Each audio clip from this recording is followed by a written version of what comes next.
Stamattina mi sono alzato, oh bella ciao, bella ciao, bella ciao, ciao, ciao. Stamattina mi sono alzato e ho trovato l'invaso. Oh partigiano, portami via, oh bella ciao, bella ciao, bella ciao, ciao, ciao. Partigiano, portami via, che mi sento di morire. E se io muoio,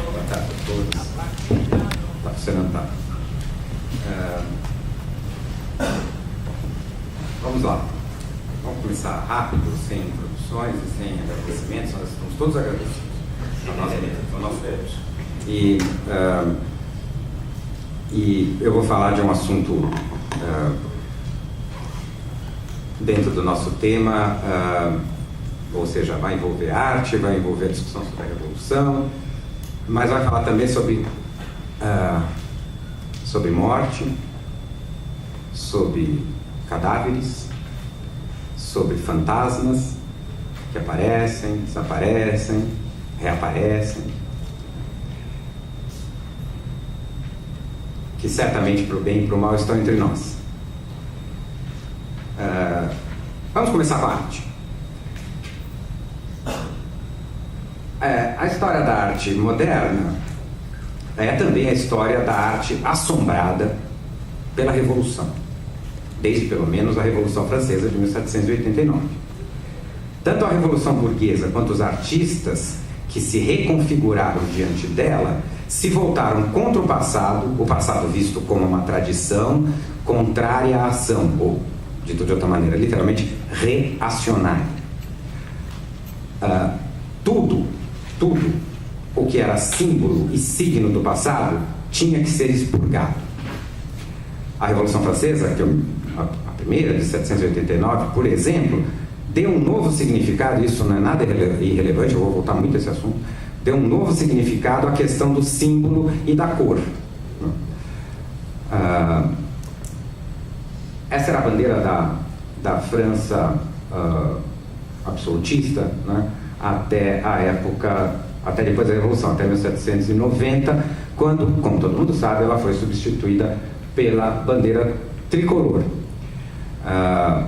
Nessa bandeira, as cores, ou não vou nem falar dos símbolos, porque como vocês podem notar facilmente, todos esses símbolos ligados aí a casas nobres, né, nobiliárquicas, enfim, desapareceram, foram literalmente abstraídos, nesse caso foram extirpados, sumiram, né, para dar lugar a uma abstração de princípios universalizáveis, ou seja, cada cor representa ela mesma um princípio, um conceito universal, quer dizer, que pode ser aplicado a todos, a todo lugar, não representa mais uma tradição, né?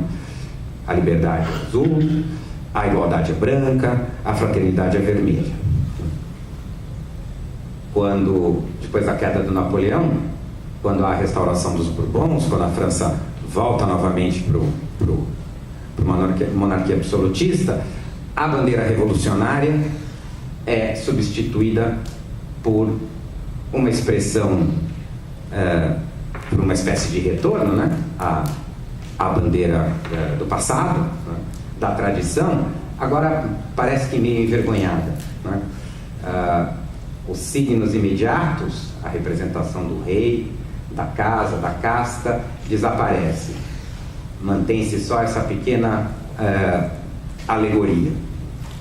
Toda a história da Revolução e das revoluções do século XIX na França, sobretudo, é fazer voltar a isso aqui e, sobretudo, fazer com que aquela terceira parte tome a bandeira inteira. De uma certa maneira, essa é a história que eu vou contar. Porque a história do século XIX na Europa, especialmente na França, é a história da radicalização, da resistência e das transformações daqueles princípios. Liberdade, igualdade, fraternidade. Principalmente da imaginação da Revolução. Desde então se formaram princípios comuns aos artistas revolucionários e aos revolucionários das ruas. A recusa do passado e sua autoridade E logo a seguir também a recusa da rotina burguesa, agora vista e prontamente se tornando reacionária ou conservadora. A arte moderna, sua crítica, seu entendimento, suas interpretações é parte disso tudo. Desde o imperialismo napoleônico até as primeiras barricadas de 1830, passando pelo ensaio de Revolução Mundial em 1848 e a resistência a ela, até chegar à Comuna de Paris em 1871. No meio disso tudo é que se forma a visão moderna sobre o que é passado, se reconfigura o valor do patrimônio histórico, nasce a arte das vanguardas modernistas, se firma uma nova forma de expressão, a fotografia propriamente moderna, e a necessidade de uma nova crítica de arte, além dos choques constantes com as leis e com os costumes. Em resumo, esse será o nosso contexto. Se a eclosão mundial, que vai da Europa até a América Latina, até aqui o Brasil, dos movimentos revolucionários de 1848, anunciou que o fantasma do comunismo havia surgido na história, como escreveram Marx e o Engels no Manifesto Comunista, a realização em 1871 da Comuna foi a materialização fulminante desse espectro, ou desse fantasma. Sua consumação, assim como a catástrofe brutal, né, da sua repressão, foi a súmula do século das revoluções, século XIX. Tanto a radicalização quanto a repressão animou a imaginação de artistas e pensadores, tanto à esquerda quanto à direita, em todos os lugares. Mais do que qualquer outro evento histórico, eu acho que ainda mais do que a Revolução Bolchevique, a Comuna de Paris adquiriu essa capacidade fantasmagórica de aparecer e desaparecer, de desejar vingar o passado e imaginar o futuro, e disso de lá para cá. É isso que nós veremos a seguir. Como a Comuna assombrou, fantasma, escritores, artistas plásticos, arquitetos, filósofos, desde muito antes de 1871 até muito tempo depois.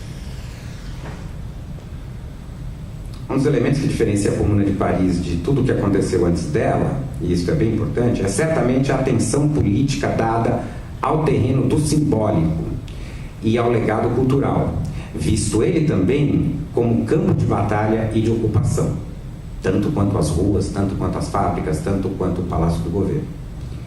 O primeiro grande pensador a notar esse caráter anticultural da Comuna, digamos assim, foi o Walter Benjamin, que observou que na explosão dos acontecimentos, os revoltosos disparavam contra os relógios nas praças das cidades, sem ninguém combinar, em vários lugares da França, quando a notícia de que a Comuna havia estourado em Paris, pessoas saíam à rua e destruíam os relógios que ficavam nas praças centrais.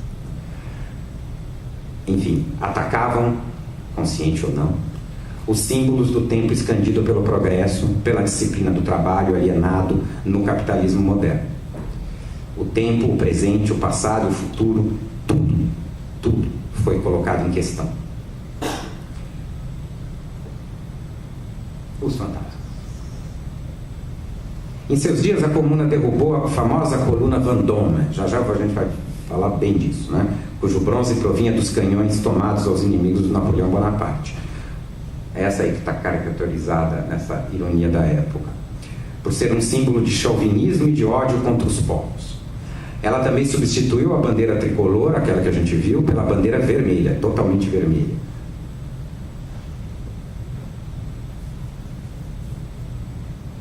Queimou a guilhotina, decidiu pela demolição de uma capela cujo nome era Capela Expiatória, que havia sido erguida em memória do rei Luís XVI, que foi deposto e executado pela Revolução de 1789.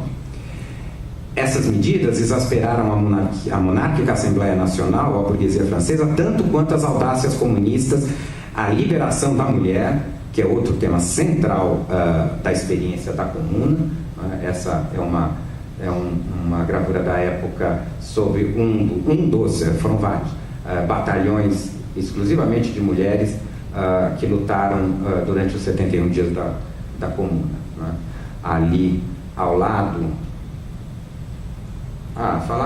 tem um negocinho aqui, né? Guardem essa figura, nós voltaremos a ela, tanto quanto as mulheres colocando a bandeira, agora de uma cor só, de um sentido só, a fraternidade ou o socialismo, com a mulher moderna, vestida como homem. Enfim, a Comuna realizou o que Marx entendeu no 18 Brumário. Marx, ao analisar as derrotas e as farsas vitoriosas anteriormente, né, em 1848, e que ele definiu da seguinte maneira: a revolução social do século XIX não pode tirar sua poesia do passado, e sim do futuro. Poesia, notem. Poesia. A explosão revolucionária daqueles breves 71 dias foi tanta que certamente em nenhum outro momento da história, e tão curto momento, né, tantas canções foram compostas. Nas ruas, nos cafés, nos encontros públicos e privados se cantava muito. Tanto e de tal maneira que a repressão teve que cuidar disso também. O ministro da Instrução Pública disse em 1872, um ano depois do massacre da Comuna, que a orgia das canções produzidas durante aquela época devia em parte ser responsabilizada pela depravação dos comunar. Ele fez disso um pretexto, obviamente, para a instauração da censura em todo o café-concerto, em todos os cabarés franceses, num esforço para que se evitasse que, seja as músicas, seja a revolta das ruas, acontecesse novamente. Em apenas 3 meses, 187 canções foram censuradas. Se a Comuna é o ápice da era das revoluções do século XIX, no terreno da luta simbólica, que eu venho me referindo tanto, o seu grande signo, na verdade, nasceu muito antes dela, né? E é o famosíssimo quadro do Delacroix, criado sob o impacto do início dessa temporada das revoluções da França, em 1830, não é? Aquele momento, em 1830, a primeira vez que as barricadas surgiram nas ruas de Paris, a liberdade guiando o povo. Todo mundo conhece, e não à toa. Esse quadro já foi analisado demais e eu tenho pouco tempo, mas a gente podia passar o resto dos nossos dias pensando na força da composição desta imagem, né? Na arte do Delacroix, o espaço doméstico é sempre irrelevante. O Delacroix é uma espécie de dandy que pensa sempre no espaço público e na ação. A estrutura do quadro é piramidal, né? Vem desta base, vai até lá, volta aqui, né? Na base desta pirâmide, por onde passará o exército e já vem passando a liberdade, lutados revolucionários mortos. À esquerda, um homem morto, sem calças, com uma meia só. Não me perguntem por que, eu não faço a menor ideia.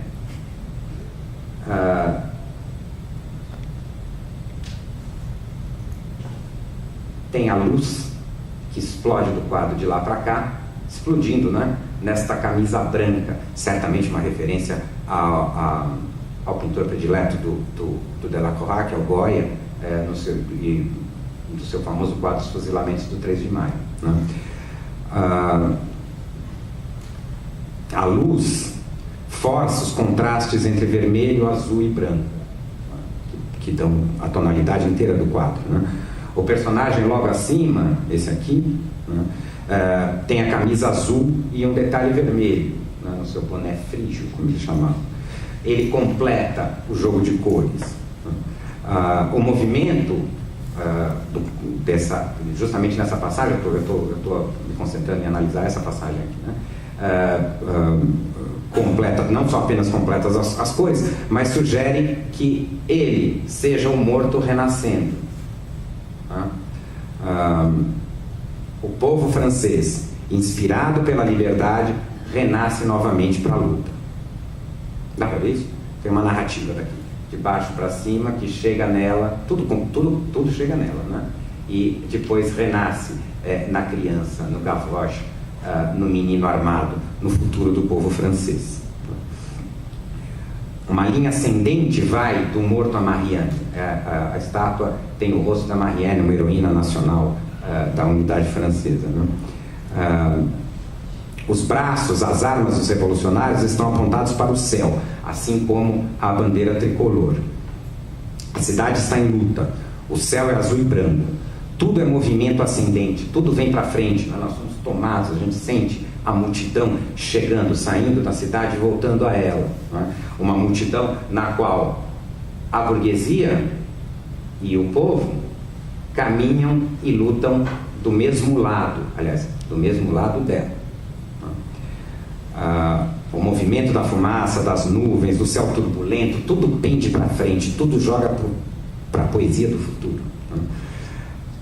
A mãe pátria tem os seios à mostra, são os seios mais famosos da história da arte. Levanta a bandeira do mesmo jeito que levanta a arma. Tudo vai para o alto, tudo é fálico. Ela é ao mesmo tempo os seios, o feminino e o masculino.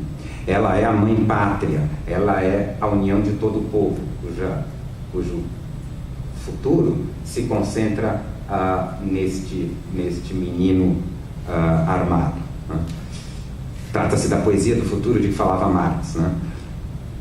Feita sob e incorporando a explosão do momento histórico. No quadro não há silêncio nenhum, né? Há barulho, a gente ouve o quadro vibrar, né? É uma imagem que, por isso mesmo, faz todo sentido e se reinventa, funciona, reaparece o tempo todo, fantasmagoricamente, em qualquer lugar, a todo momento em que ela precisa ser chamada. Faz sentido até hoje, né? Esse pessoal aí, Sérgio, Helena, é de um grupo de teatro lá de Londrina.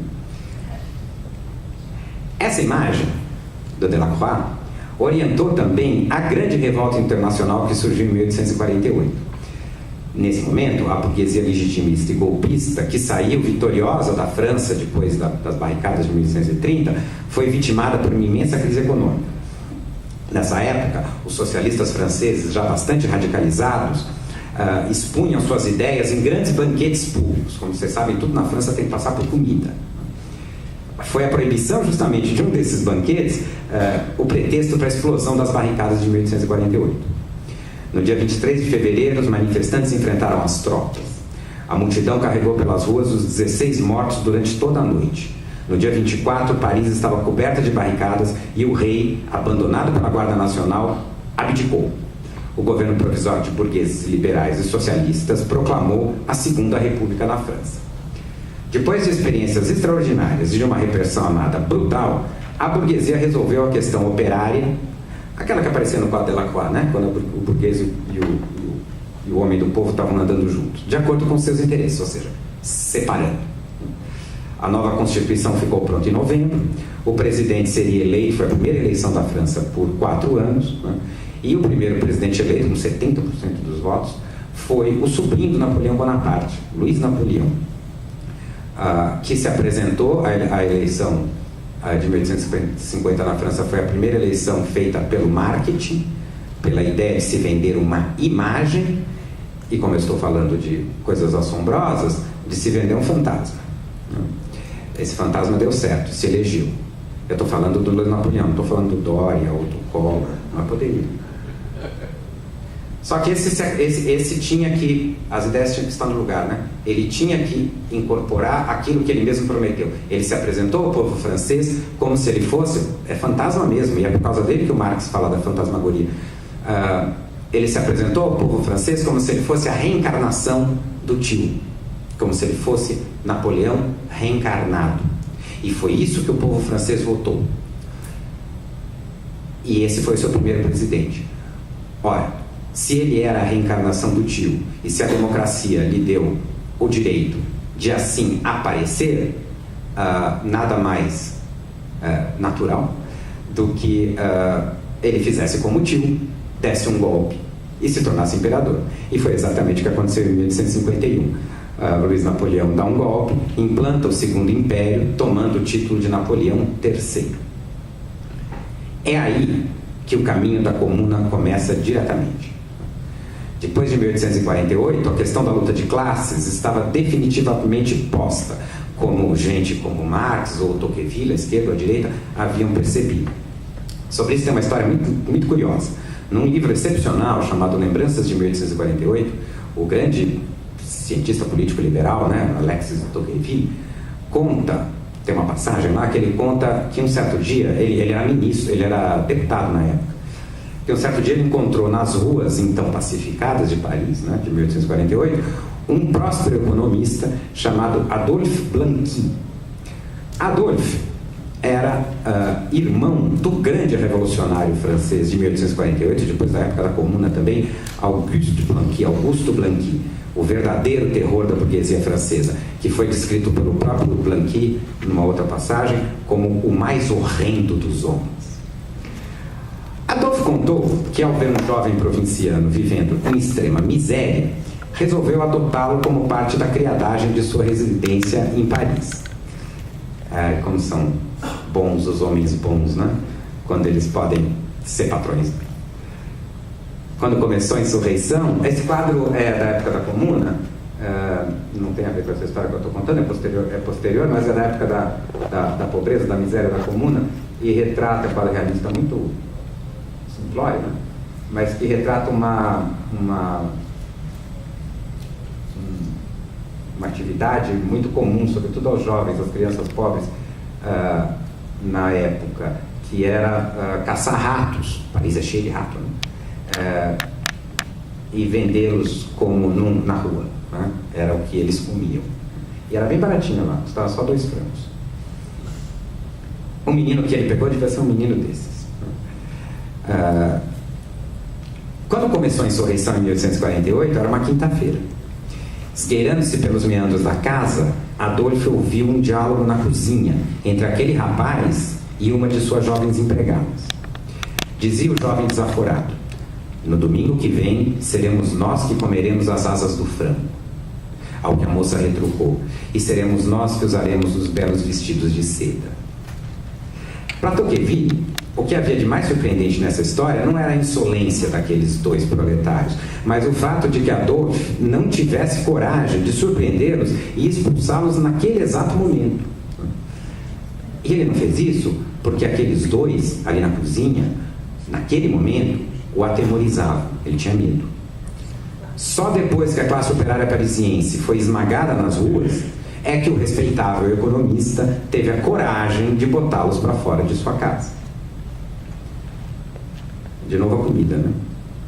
Essa história é sintomática do caráter de classe e revolucionário e contra-revolucionário de 1848, mas também da astúcia da repressão ao movimento.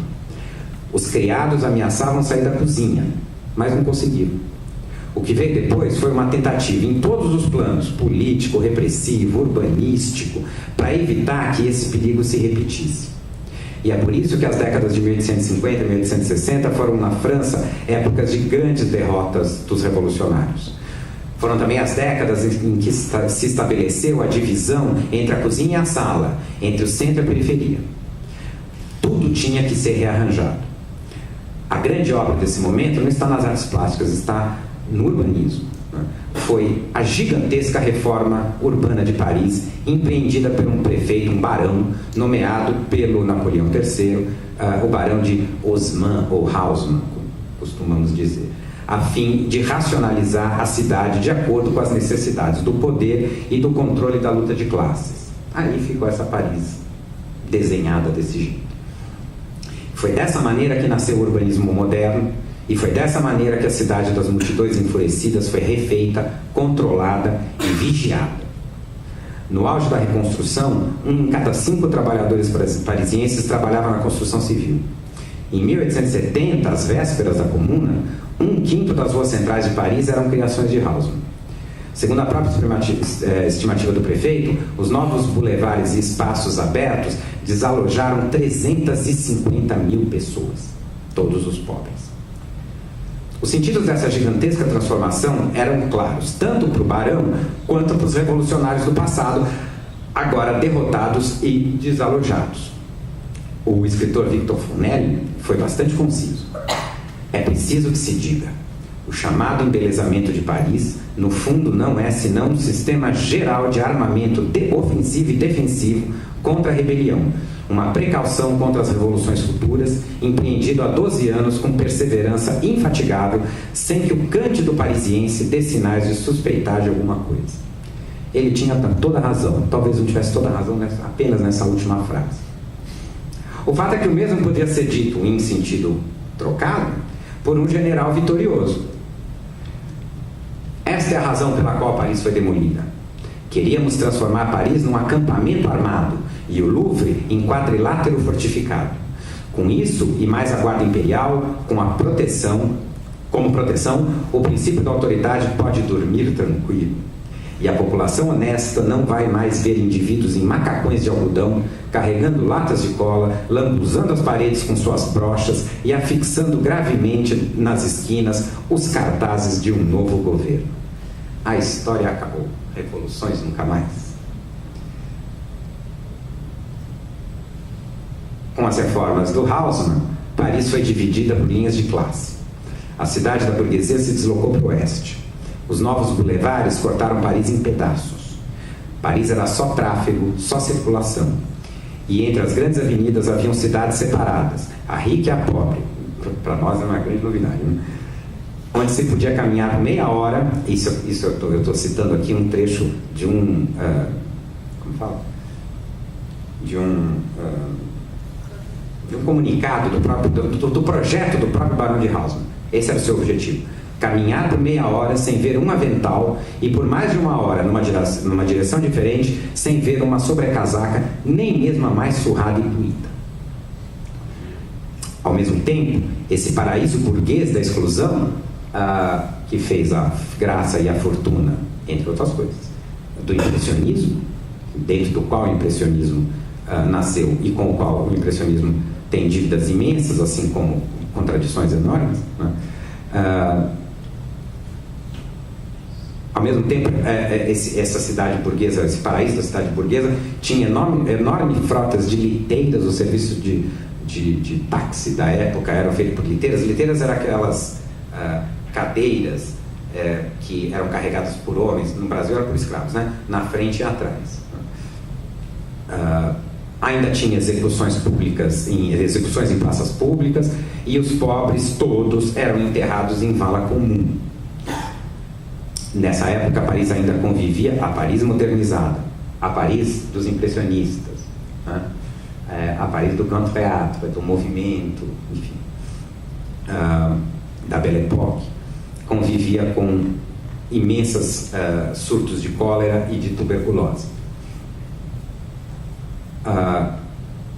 Enfim, as diferenças estavam consumadas, amargamente visíveis. Os signos de classe estavam em toda parte, assim como a sensação de desastre iminente. Com a Guerra Franco-Prussiana, com a invasão de Paris e com o início da Comuna, Bismarck, estou citando Victor Hugo, Bismarck terminou o que Haussmann começou. Décadas depois, esse grande pintor, né, o Van Gogh, que todo mundo conhece, pintou este quadro, que quase ninguém conhece, né, quase não tem nada a ver com o clichê que o Van Gogh se tornou, né, no imaginário, Os Arredores de Paris. Né? Talvez seja a mais bela e mais moderna, né, das expressões disso tudo que eu estou falando. Né? Ele fez uma pintura onde a cidade literalmente termina ao mesmo tempo que a polícia começa. Deste lado é a não cidade, o fim da periferia de Paris. Ali, lá no fundo, a cidade burguesa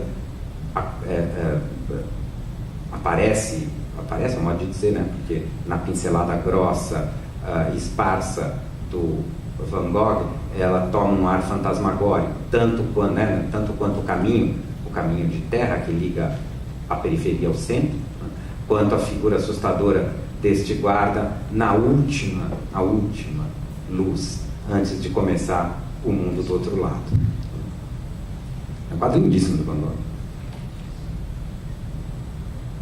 Paris, em certo sentido, estava sendo levada à morte, e o terreno era preparado para o que viria depois, para a sociedade de consumo. Essa é uma imagem da época da Reforma de Paris. Isso não é uma guerra, isso não é um bombardeio, isso é uma reforma urbana. Essa foto é de um fotógrafo da época chamado Bruno Braquet, sobre o qual eu vou falar daqui a pouco, mas ela me parece mais excepcional, é uma peça realmente excepcional, né? Talvez ela resuma muito melhor tudo que eu venha falando aqui, né? O Braquet foi um fotógrafo da Comuna, foi um comunado. Por isso, o ponto de vista dessa foto é do lado de cá, né? Do nosso lado, do lado onde nós estamos, né? O lado dos comunados. Aqui, uma linha de fronteira, essa é uma barricada, né? Tomada por um pai e um filho, talvez curiosos com o que vinha do outro lado, imprudentes, né? Divide este mundo aqui, que é o mundo que nós estamos, é um mundo que não tem nada, daquele outro que o ângulo da foto é de baixo para cima, né? Daquele outro que se agigantesca terrivelmente. E que mundo é esse, né? É o mundo daquilo que vinha. A impressão que a gente tem é que os prédios caminham como um tsunami, né? Como uma onda vindo de lá para cá, vindo em nossa direção. Algo efetivamente incontrolável, que esse murinho aqui, que essa barricada, sonhou em vão conter. E isso que ela sonhou em vão conter é o capitalismo moderno, a sociedade produtora de mercadorias com sua incontrolável avalanche.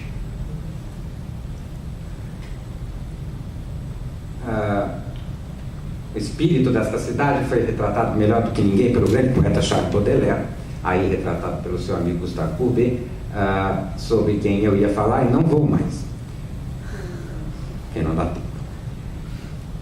Mas nós vamos falar do Courbet. O artista mais diretamente ligado à Comuna foi Gustave Courbet, que foi eleito pela Comuna o seu chefe das artes. Os caras estavam enfrentando o exército alemão, a burguesia francesa, o exército francês, e eles não arrumavam tempo de discutir quem ia ser o ministro das artes. Parece coisa de maluco. Por outro lado, demonstra aquilo que eu disse no começo, né? A importância central para a revolução nesse momento. Não digo da questão da arte propriamente, a Comuna produziu muito pouca arte, né? Diretamente, né? Mas sobretudo da questão da luta simbólica, como lugar, né? Um lugar que se deve lutar também, matar e morrer. No dia 19 de março de 1871, um dia após a proclamação da República, em Paris, Courbet lançou uma carta para os artistas franceses, na qual apresentava sua forma de entender a união histórica entre a arte nova e a revolução em curso. Ele diz o seguinte, eu vou citar um trecho da carta: as administrações anteriores que governaram a França quase destruíram a arte sob sua proteção ao suprimir sua espontaneidade, sua liberdade.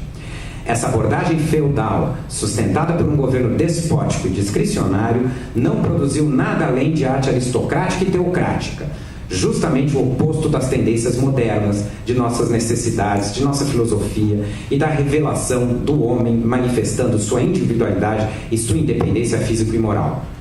Hoje, numa época em que a democracia deve reger todas as coisas, seria ilógico a arte que conduz o mundo ficar para trás na revolução que está ocorrendo agora na França. Courbet era incendiário, e já era desde antes, né? Porque, afinal de contas, a Comuna, de fato, realizava o projeto estético do Courbet e dos artistas realistas, né, do qual ele fazia parte, né? Para eles, sobretudo nesse momento, do ponto de vista da teoria expressiva, o conceito de natureza devia desaparecer, porque ele é simplesmente idealista, não? O real está na rua. Para Courbet e por seus seguidores comunar, o realismo significava encarar a realidade de frente, prescindindo de qualquer preconceito moral, estético, religioso. A realidade não é eu estou citando Courbet, viu? A realidade não é o modelo admirado pelo artista, é sua matéria-prima.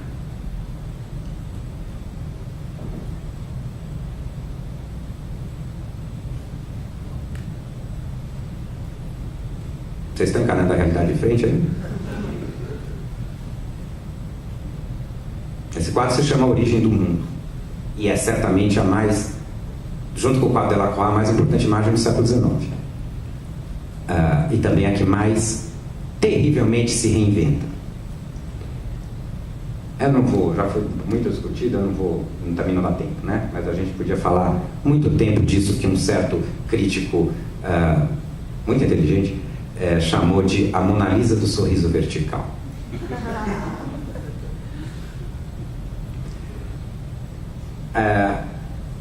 Um quadro tão forte, tão negativo, tão afirmativo, tão lírico, me desculpe, Alexandre Frota, tão lírico. Quando nós estamos conversando aqui nesta sala, nesse exato momento, talvez um grupo de loucos esteja ameaçando tocar fogo numa. Já esteve ontem, deve estar lá hoje de novo. É por isso que esse quadro sempre faz sentido. O grande pintor surrealista, André Masson, que era cunhado do último proprietário desse quadro, que foi ninguém mais, ninguém menos que o grande psicanalista francês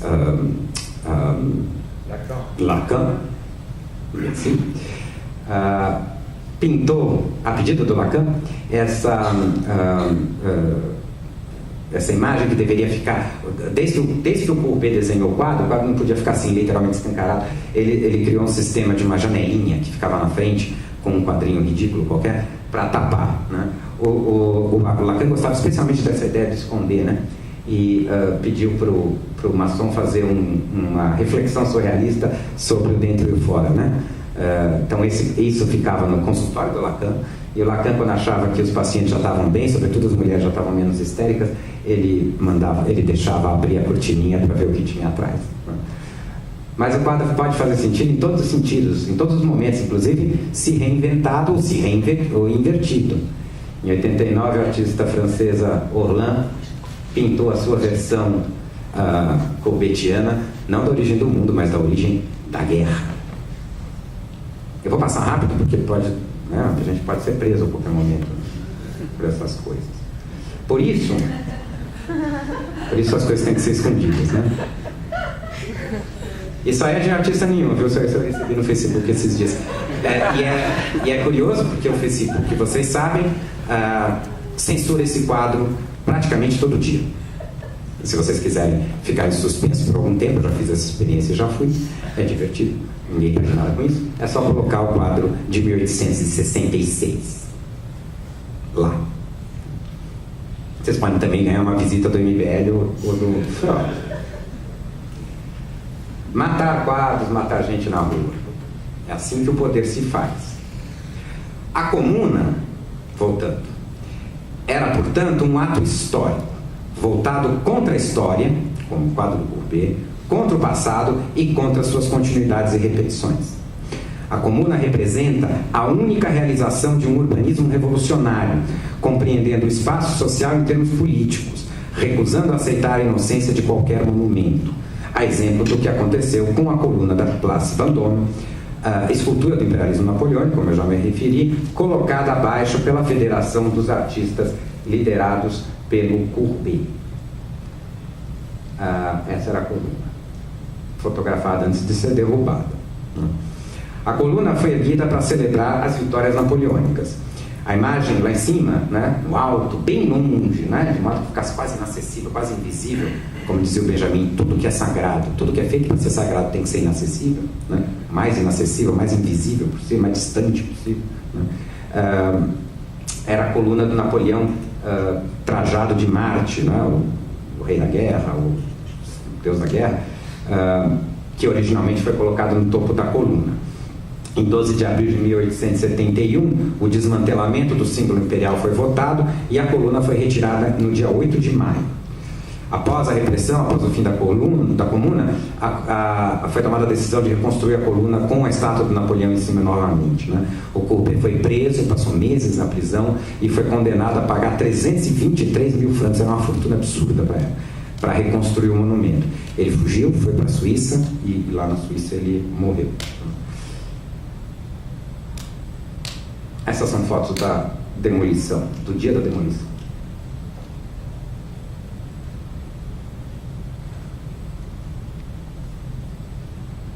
Essa eu acho especialmente bacana. Comuna foi o primeiro levante popular largamente mostrado por esta novidade espetacular no final do século XIX, a fotografia. Antes dela, só a Guerra Civil Americana havia sido fotografada e a Guerra do Paraguai aqui no Brasil. Na iconografia da Comuna se misturam as novas técnicas fotográficas, a fotografia ao ar livre, mais rápida, a fotomontagem, e antigas técnicas de gravuras e desenhos que ainda eram o que mais aparecia nos jornais. Esse é outro sentido moderno que se pode buscar nesse acontecimento histórico. Mas o mais importante deles é que, com a Comuna, pela primeira vez, os fotógrafos começam a substituir o estúdio particular pela rua popular. A rua popular como seu locus privilegiado para descobrir, mostrar, montar e remontar a realidade fotográfica. Com a Comuna e com suas contradições e conquistas dos seus fotógrafos, a fotografia começa a perder a sua ingenuidade. O grande fotógrafo da Comuna, que foi seu simpatizante, foi, eu já me referi a ele, foi um sujeito chamado Bruno Braquet, que além das fotos que a gente acabou de ver da demolição da coluna Vendôme, fez um conjunto de 109 fotos durante a Comuna, que ele acabou depois editando num livro chamado Paris durante a Comuna. Tragicamente, muitas dessas fotos foram utilizadas para identificar e condenar os revolucionários que eram executados pelo governo. Essa é a minha predileta. Talvez seja a mais comunar de todas, ou a mais corbetiana. Aqui, nós estamos num pedaço que a reforma do aburguesamento haussmanniano de Paris ainda não chegou, numa quebrada qualquer. No centro da imagem é um pangaré, nada mais infotografável, segurado, contido aqui por uma mulher do povo. Ele parece que gostou do assunto.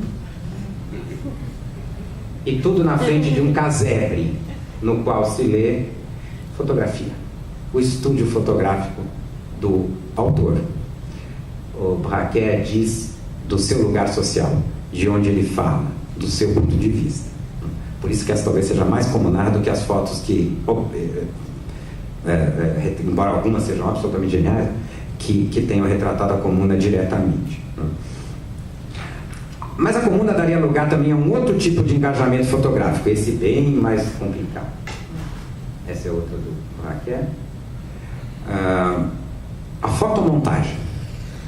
A figura decisiva nesse caso foi um outro fotógrafo chamado Eugène Appert, que foi autor de fascinantes fotomontagens como essa, que de uma certa maneira criaram alguns gêneros. Os historiadores da fotografia dizem isso, o fotocrime.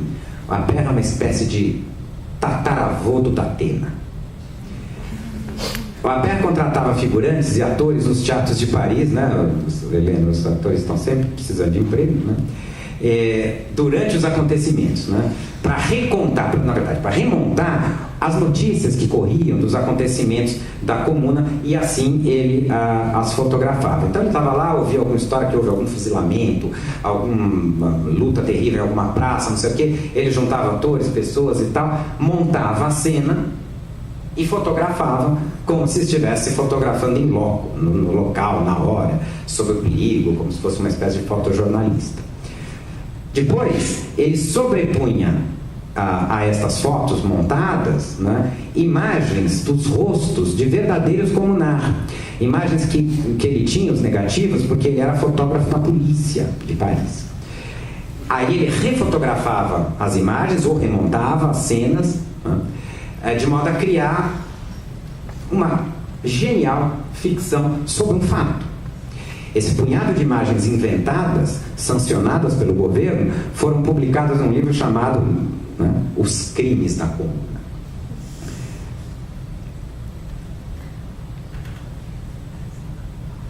Com Appert, e com isso, o Appert conseguiu várias regalias depois do fim da Comuna, na medida em que suas imagens foram sobretudo utilizadas como propaganda contra as atrocidades dos revolucionários, e assim foram difundidas. Elas viraram verdade. Por outro lado, é um picareta, Tratamos então de espetacular picareta. É um picareta. Por outro lado, pode-se dizer que com ele a fotografia revelava um aspecto da sua verdade. toda a imagem produzida é ideológica. É sempre parte de uma montagem onde o olho, a câmera, a subjetividade e os interesses, conscientes ou não, do fotógrafo se misturam. Ou seja, não há imagem pura. À exceção de Courbet, Verlaine, Rimbaud e até certo ponto Victor Hugo e Manet, a grande maioria dos intelectuais e artistas franceses reagiu com ódio profundo à Comuna. Grandes escritores como Georges Sand, Alphonse Daudet, Flaubert, o socialista Zola, aplaudiram a repressão e lançaram calúnias terríveis contra ela. O jornal Le Figaro exultava a repressão aos comunards nesses termos. Eu vou ler porque esses termos soam para nós hoje muito atuais, são quase como páginas de Facebook. Nunca mais teremos a ocasião igual para curar Paris da gangrena mortal que a corrói desde há 20 anos. Hoje a clemência seria demência. Vamos, gente honesta, ajudar e acabar com a praga democrática e social. É demais. Então veja, né? Esse horror ao comportamento reacionário em diversos campos. O episódio da destruição da coluna Vendôme, como nós vimos, por exemplo, foi marcante para a virada conservadora de um filósofo muito importante, o Nietzsche. O Nietzsche, nessa época, estava se recuperando na Suíça de uma doença que ele teria contraído enquanto lutava no exército prussiano, justamente na Guerra Franco-Prussiana, que acabou dando na Comuna de Paris, né? Quando ele recebeu duas notícias, uma verdadeira e outra falsa. A verdadeira era justamente a da derrubada da coluna. E uma outra falsa, que foi o boato falso que mais circulou pela França pelo mundo, né, naquele momento, durante a Comuna, de que os comunards haviam tocado fogo, haviam depredado o Museu do Louvre. O Marx chamou essa sucessão de mentiras sobre a Comuna que era tão gigantesca, feitas pelos jornais, pelos fotógrafos e tal, de muralha da China das mentiras. Ele não tinha visto nada, né? Se ele tivesse visto a Globo, né? O Nietzsche ficou chocado quando ouviu essa história, o Louvre pegou fogo. Ficou chocado e tendo chiliques, como vocês sabem, ele era atado a chiliques, né? Foi refugiar-se na casa do aristocratíssimo e brilhante historiador da arte, Jacob Burckhardt, que também dava aula lá na Suíça, né? Desconsolados, ambos passaram a acreditar que aqueles atos de vandalismo eram sinais prenunciadores de que a arte ocidental e a cultura ocidental estava ameaçada pelos bárbaros. Diz o Nietzsche numa carta: o que somos nós, intelectuais, diante de um tal terremoto cultural? Como nos sentimos atomizados? Empregamos toda a nossa vida e melhores forças para compreender melhor um período da cultura, quando num único dia infeliz, os mais valiosos documentos de tais períodos são reduzidos a cinzas. Esse é o pior dia da minha vida. Infantil. O fato é que desde então, as massas populares em revolução passaram a ser os seus grandes inimigos. Onde Marx via a força do povo e a poesia do futuro, Nietzsche via apenas os sinais de uma nova barbárie. Esse horror à comuna, eu só estou dando Nietzsche como exemplo, foi o epicentro, no caso do Nietzsche, de vários textos escritos ao longo de 20 anos pelo filósofo alemão, atacando, como vocês sabem, a democracia, o socialismo ou qualquer outra ideia de igualdade, fazendo dele um enorme apologista da exigência e da distinção. Mas se a comuna apavorava os aristocratas do espírito, seu exemplo, tanto quanto a sua derrota, animou também as forças mais radicais daquilo que viria a ser o que nós chamamos hoje de arte moderna, de modernismo. Nesse sentido, o grande poeta da derrota da Comuna foi Arthur Rimbaud, esse menino bonito aí. Quando esse jovem adolescente de 16 anos resolveu engrossar as fileiras dos comunards, proclamou exultante: a ordem está vencida, a burguesia egoísta e clerical foi vencida. Numa carta que é conhecida como Carta do Visionário, ele anunciava sua adesão à comuna dessa forma muito legal: serei um trabalhador, é a ideia que me retém quando a louca cólera me empurra para a Batalha de Paris, onde tantos trabalhadores morrem agora mesmo que vos escrevam. Trabalhar agora? Nunca, nunca. Estou em greve. Foi nesse mesmo ano de 1871 que o Rimbaud escreveu o seu poema mais famoso, né? Le Bateau Ivre, o Barco Bêbado. Os comunards começaram a recrutar voluntários de toda a França e o jovem poeta chegou em Paris no dia 23 de abril, após incontáveis caronas e longas caminhadas. Ele andou 400 quilômetros da casa dele até Paris. Curiosamente, nesse mesmo momento, ele conheceu o poeta Paul Verlaine, que também tinha se tornado comunard. Os dois estão aqui, né? Nesse quadro do Whistler. Tiveram o caso homossexual mais famoso da história da literatura e mais escandaloso. Um esfaqueou o outro, não lembro qual dos dois foi. Nessa época, o Rimbaud chegou a escrever uma constituição comunista, que deveria ser a Constituição da Comuna, que infelizmente se perdeu durante a repressão. Nesse período, ele compôs um poema chamado Canto de Guerra Parisiense, que numa certa passagem diz o seguinte: a primavera é evidente, do coração das propriedades verdes, o voo de Thiers e de Picard deixa seus esplendores bem em frente. Ó maio, que delirantes anjinhos! Sèvres, Meudon, Boigny, Asnières, ouçam os bem-vindos contra Paris semear coisas primaveris. Eles têm quepe, espada e tambor, não a velha caixa de velas, e suas canoas sem temor cruzam o lago de águas vermelhas. Por uma série de desentendimentos, que não cabe falar aqui, o Rimbaud abandonou as barricadas antes do fim. Voltou a pé para casa, novamente, passando por todos os perigos. Os perigos eram imensos, sobretudo depois da derrota de Paris, né? E lá, quando voltou para sua cidade, Charleville, recebeu com muito pesar o fim, a notícia do esmagamento da Comuna. E aí que ele escreve seu último poema sobre isso, que se chama A Orgia Revolucionária. Desculpe, A Orgia Parisiense, que numa certa passagem diz o seguinte: ah, covardes, olhem lá, desemboquem nas estações. O sol enxugou com seus pulmões ardentes os bulevares que uma noite ficaram de bárbaros aos milhões. Vejam a cidade santa sentada no ocidente. O poema de Rimbaud marca o fim da utopia de se transformar Paris na capital dos comunistas ao invés da capital do capitalismo. Desde então, entretanto, Rimbaud passou a se considerar ele próprio um comunard espiritual, ou um comunard na poesia. E aí entrou no caminho de provocar uma verdadeira revolução na história da literatura, como se sabe. Na célebre Carta ao Vidente, ele diz o seguinte: o poeta se faz evidente por meio de um longo, imenso e refletido desregramento de todos os sentidos. O poeta é um ladrão de fogo. Uma imagem, obviamente, retirada dos dias da Comuna. A partir daí, é isso que eu quero dizer, Rimbaud irá radicalizar sua posição estética, insurgindo-se contra a postura e o espírito do parnasianismo e do aristocratismo, fazendo da sua vida e da sua poesia um enfrentamento constante das tradições, cuja inspiração direta vinha da experiência derrotada da Comuna. Nesse momento estava dada a chave para que as vanguardas modernistas iniciassem no campo simbólico e restrito da linguagem, não mais no campo da rua, que já havia sido derrotado, uma nova revolução, à espera de que, de novo, as ruas e a arte revolucionada se encontrassem como se encontraram naquele momento fulguroso, naqueles 71 dias. O que, de fato, você sabe, aconteceu alguns anos, 3 décadas depois, durante a Revolução Russa, para desaparecer novamente. Para encerrar, e para voltar aos mortos, depois da derrota da Comuna, a memória do evento, foi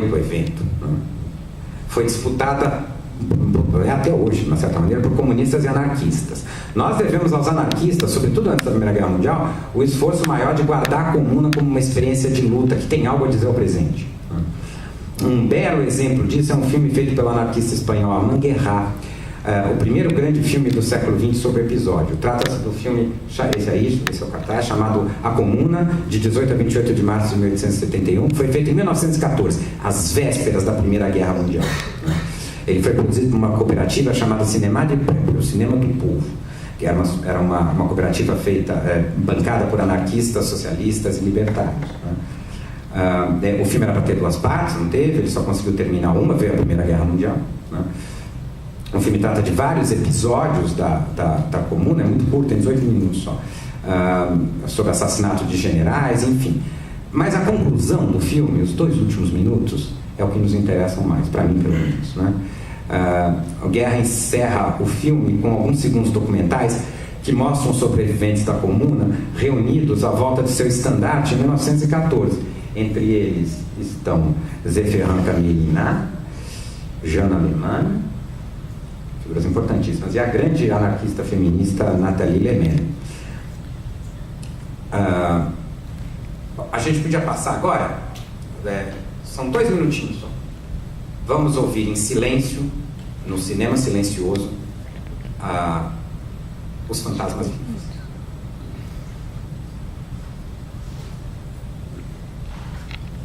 "40 anos mais tarde, a Associação Fraternal dos Antigos Combatentes da Comuna se reuniu diante do Louvre.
Ao longo do cemitério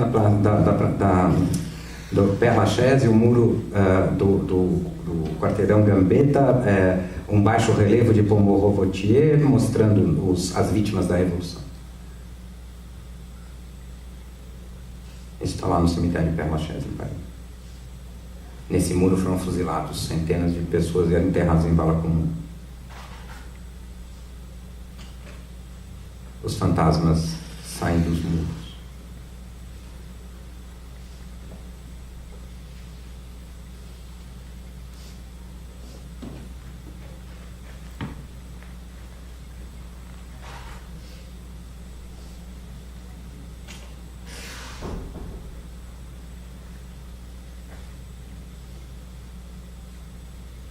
Você pode voltar para o PowerPoint, por favor, para terminar.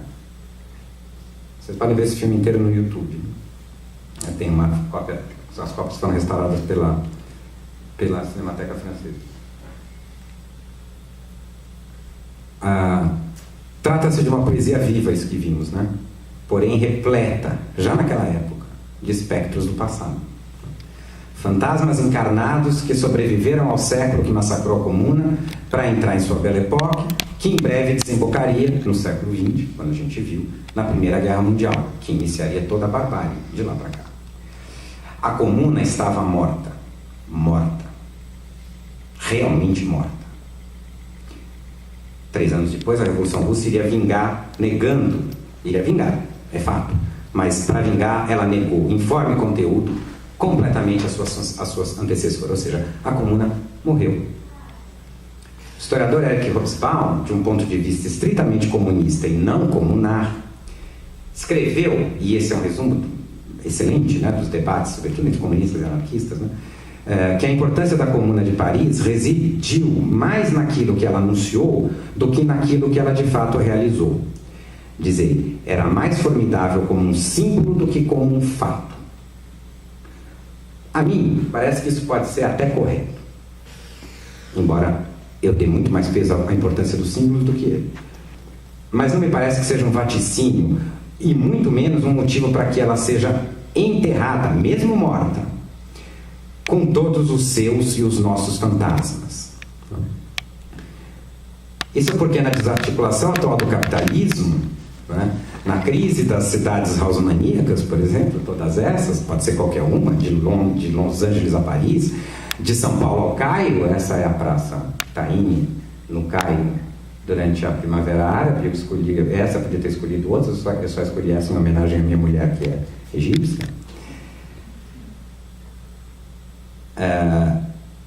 Em todos esses momentos, fantasmagoricamente, né? Ou para nos estimular, ou para nos assombrar nos nossos erros monumentais, ou na nossa inépcia, ou na nossa constante covardia. A comuna, assim como o quadro do Delacroix, ameaça, mesmo numa foto qualquer, numa comemoração qualquer, que infelizmente não tem nenhuma mulher. Mas tanto o quadro quanto a lembrança desses fantasmas ameaçam nos assombrar. Eu gosto muito desses fantasmas. Era isso, muito obrigado.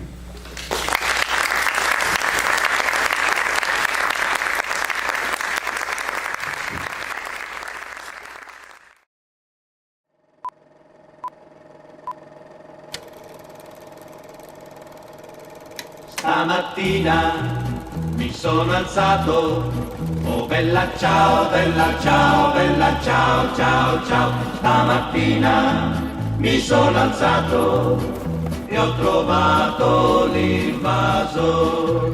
Oh partigiano, portami via, oh bella ciao, bella ciao, bella ciao, ciao, ciao. Partigiano, portami via, che mi sento di morire.